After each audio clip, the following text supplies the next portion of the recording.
Gardening, like a lot of hobbies, can easily become all-consuming, and before you know it, you're dreaming of all the possible upgrade options you can find on the internet. From bigger beds to better materials to more vegetable types to better tools, and the 5-acre property where you have rows and rows of incredible produce bursting out everywhere.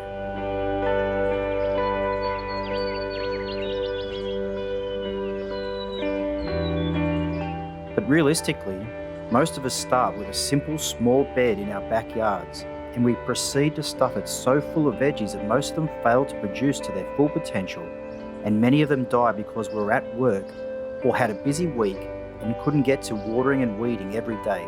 But it doesn't have to be like this. There's nothing wrong with dreaming, but there's also nothing wrong with starting out small either. And in fact, if you can keep your dreams in check for a couple of years, you will find that starting out small and focusing on quality over quantity will grow your gardening skills and knowledge far more than if you dive in the deep end and drown.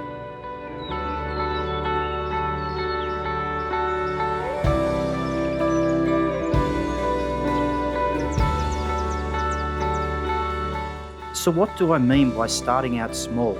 I mean this: buy or build the biggest bed you think you can manage to maintain right now, and pick only 2 to 4 vegetables to grow for the first season, and pick vegetables you already eat and like, and vegetables that require maintenance that you can cope with. This is starting out small.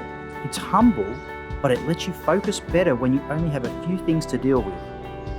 And better focus means that you will deal with your first few crops a lot better than you will if you start too big or plant too much. After all, you started gardening because you wanted to grow amazing vegetables right in your own backyard. But to grow amazing vegetables, you will need to learn how your vegetable likes to grow, both in and of itself and also in your garden, your soil, and your climate.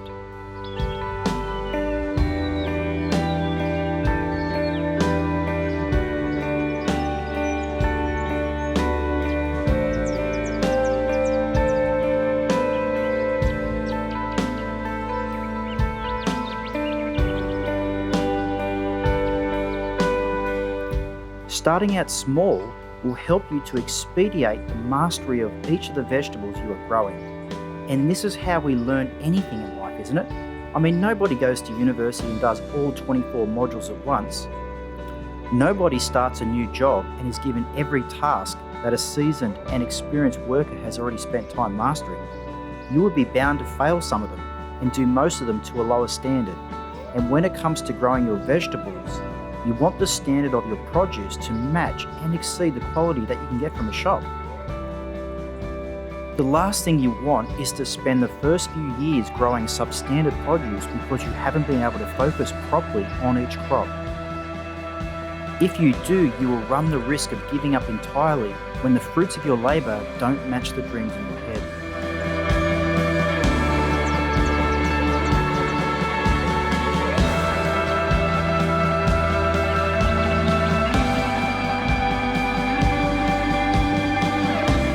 So starting small is not something to be embarrassed about or something to hide, but something to be embraced. It's not a step down from real gardening, and it's no less important than the fancy accounts with vast, amazing gardens that you already follow on Instagram. Starting out small is actually the wisest thing you can possibly do, and when done well, you will find your knowledge of food gardening will grow and develop far better than if you tried to live your dream before you could pay for it.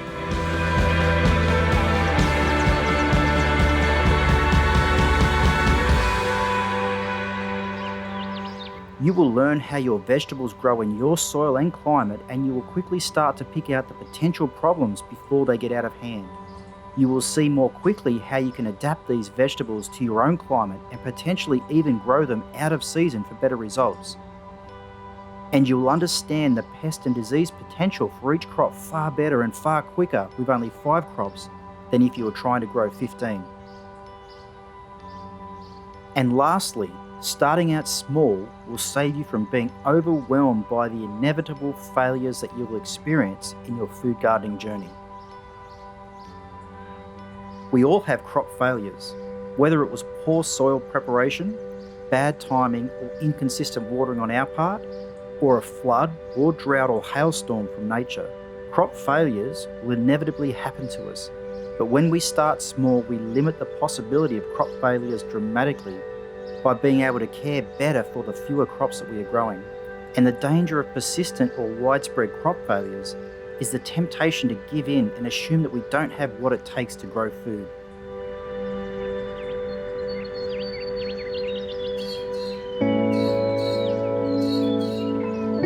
There's no such thing as a person born with a green thumb. Green thumbs are slowly created over times and seasons as you learn the ins and outs of your garden and climate and the crops you want to grow. And the fastest way to a green thumb is to start small and aim your focus precisely.